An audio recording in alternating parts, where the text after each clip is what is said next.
Hello everyone, देखिए अब question number 7। देखो इसमें क्या कहता है, velocity of light in glass whose refractive index with respect to air 1.5 is 2 × 10⁸ metre per second. मतलब velocity of light in glass कितनी दी हुई है, 2 × 10⁸ मीटर पर सेकंड, और रिफ्रैक्टिव इंडेक्स जो दिया हुआ है विद रिस्पेक्ट टू एयर वो कितना दिया हुआ है, 1.5 दिया हुआ है। ठीक है।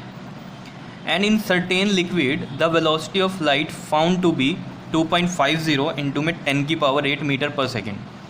And find the refractive index of liquid with respect to air. कह रहा है ये, क्या कह रहा है, find the refractive index of liquid with respect to air. देखो ये क्वेश्चन दो तरीके से हम कर सकते हैं। ठीक है, सबसे पहले तो देखो इसने बोला क्या, velocity of light in glass that is we जी कितनी दी हुई है आपको, 2 × में 10⁸ मीटर पर सेकेंड। और क्या दिया हुआ है आपको, velocity of light in liquid वो कितनी दी हुई है, 2.50 × में 10⁸ मीटर पर सेकेंड, ये दिया हुआ है। ठीक है। और रिफ्रैक्टिव इंडेक्स आपको दिया हुआ है ग्लास का विद रिस्पेक्ट टू एयर, वो कितना दिया हुआ है, 1.5 दिया हुआ है। क्लियर। और हमें निकालना है क्या है इसमें, refractive index of liquid with respect to air, mu L निकालना है। ठीक है, इतनी बात। देखो ये मैं सिंपल लिखता हूँ जो, तो इसका मतलब क्या होता है, ये एयर के ही रिस्पेक्ट में होते हैं। अगर आपको याद हो, जब मैंने आपको नॉर्मल रिफ्रैक्टिव इंडेक्स बताए थे तो उसमें मैंने आपको ये चीज़ क्लियर की थी कि सिंपल जो हम लिखते हैं इसमें, ठीक है, ये विद रिस्पेक्ट टू एयर ही होते हैं। ठीक है। अब देखो इसको निकालेंगे कैसे। देखो अगर मैं यहाँ पर आपको कहूँ कि रिफ्रैक्टिव इंडेक्स लिक्विड का विद रिस्पेक्ट टू अगर हम ग्लास लें तो उसका फॉर्मूला क्या बनेगा, म्यू एल अपॉन में म्यू जी।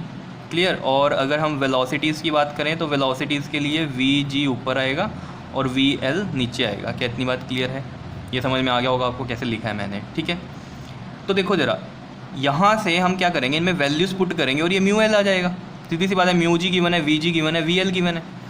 समझ रहे हो आप। आपको ये चीज़ सोचनी थी कि यहाँ पर हम रिफ्रैक्टिव इंडेक्स लिक्विड का विद रिस्पेक्ट टू ग्लास लें तो ये बन जाएंगे, और ये क्या होते हैं, सिंगल मैंने आपको बताया विद रिस्पेक्ट टू एयर ही होते हैं। तो देखो ज़रा म्यू एल की जो वैल्यू आ जाएगी वो आ जाएगी वी जी अपॉन में वी एल इंटू में म्यू जी।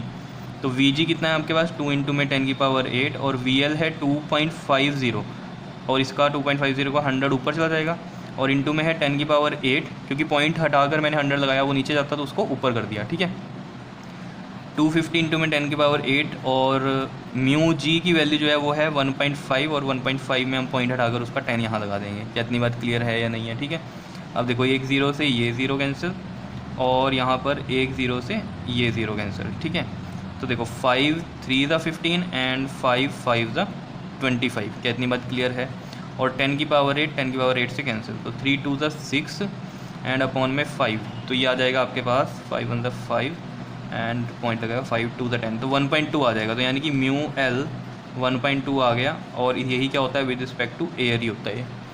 ठीक है। इस तरीके से हम रिफ्रैक्टिव इंडेक्स निकाल सकते हैं इसमें। ठीक। अब जो दूसरा बड़ा सिंपल सा तरीका है वो क्या है, देखो उसने कहा रिफ्रैक्टिव इंडेक्स लिक्विड का निकालना है विद रिस्पेक्ट टू एयर, तो हमें फॉर्मूला पता है वी ए अपॉन में वी एल डायरेक्ट लगा देते हैं, और velocity of light in air हमें पता है कितनी होती है, 3 × 10⁸, और इसमें वी एल कितना दिया हुआ है, 2.50, तो पॉइंट हटाकर हम 100 लगा देंगे, वो ऊपर चला जाएगा, और इंटू में क्या है 10⁸, तो 10⁸ से 10⁸ कैंसिल। ठीक है। ये एक ज़ीरो से एक ज़ीरो कैंसिल, कितना बचा ये 30/25। ठीक है। तो ये देखो 5 6 ज़ा 30 एंड 5 5 ज़ा 25, 6/5 ही आ रहा है, यहाँ भी 6/5 आया था, और इसको डिवाइड करेंगे तो 1.2 आएगा। ठीक है। तो इस तरीके से भी आप ये निकाल सकते थे। क्लियर है इतनी बात। ठीक है। तो ये जब सब चीज़ें दी हुई हैं तो आपके दिमाग में इस तरह का कुछ आएगा, और मैंने ईजी वे भी आपको बता दिया करने का। क्या इतनी बात क्लियर है या नहीं है, बताओ ज़रा। बहुत ही सिंपल है क्वेश्चन, कर लोगे इनको। ठीक है। ओके जी, थैंक यू।